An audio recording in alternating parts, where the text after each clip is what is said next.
I'm Tom Norbury. I run Hightown Beach Clean Group here at Hightown. We've been running 5 years this month, and we organise litter picks and clean-ups along the Hightown dunes and shoreline.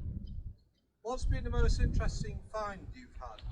We've had a bath, we've had a whole kitchen unit, we've had window frames, doors, we've had a wheel off an aeroplane which we dug out on our website, on our Facebook page.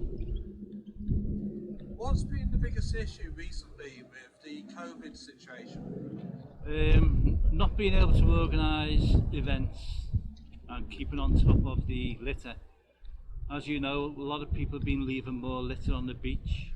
Even if it's not on our beach, if it's further down the coast, it will end up on our beach at some time. And we're not being able to organise clean. It's been a bit of a struggle trying to keep it clean, keep on top of it. What's the most common items you find? On our beach it's mainly sweet wrappers, cotton buds, and a lot of industrial sheeting, plastic sheeting. How easy is it to actually clean off the beach, or do you have to have special licenses or anything? No, anyone can do it. Just make sure you wear gloves, or better still, come to one of our events and we'll show you the ropes. We've had quite a few people who have been to our events and have now set up their own litter pick groups along the coast. If anybody wants to get involved, how do they do it? Look on our Facebook site, Hightown Beach Clean Group, or you can go on to hightownbeachclean@hotmail.com, or you can phone Council Sefton, Green Sefton. They've got all our event dates, plus they run their own. Or you can look on Facebook and you'll find other sites along our coast.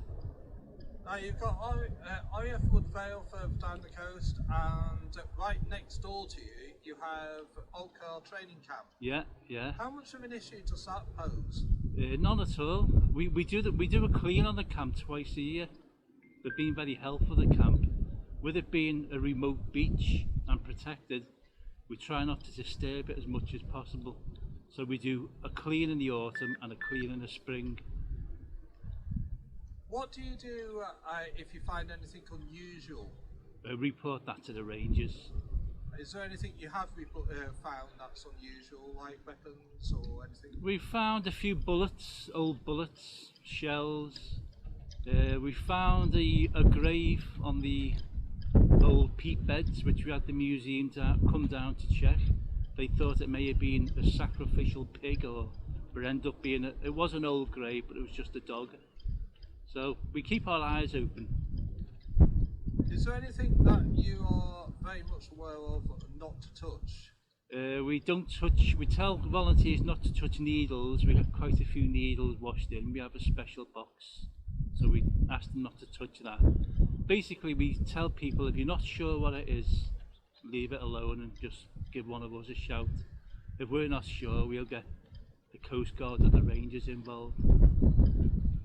How many groups members have you got? In our group we have 605 at the moment. And you're only allowed 6, is it? 6 at the moment, yeah. But what we're planning on doing is splitting, having 2 groups. With some of our admin will just take their own little group and we'll take some.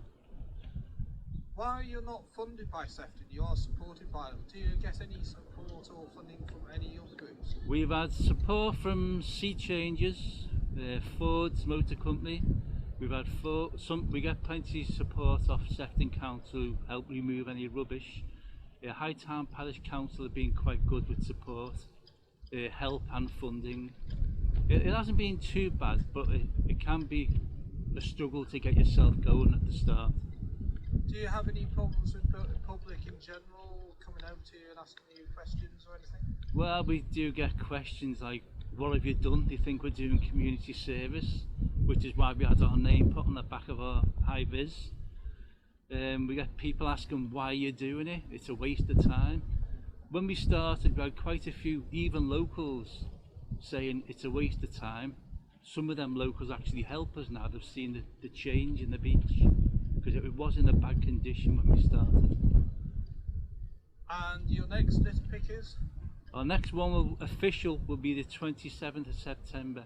But you have to book to join. You have to book, yeah. Just give me an email and we'll make a list of who's coming. But keep an eye on our Facebook, because we do have little projects which we're running where we can have little groups and just target certain areas that need a good bit of TLC. Is there any equipment you're desperate for? We're always desperate for equipment. The original pickers we've got are now 5 years old, so if anyone's out there who'd like to support us, it'd be great. Some new pickers. Thank you and good luck, and keep up the good work. Thank you.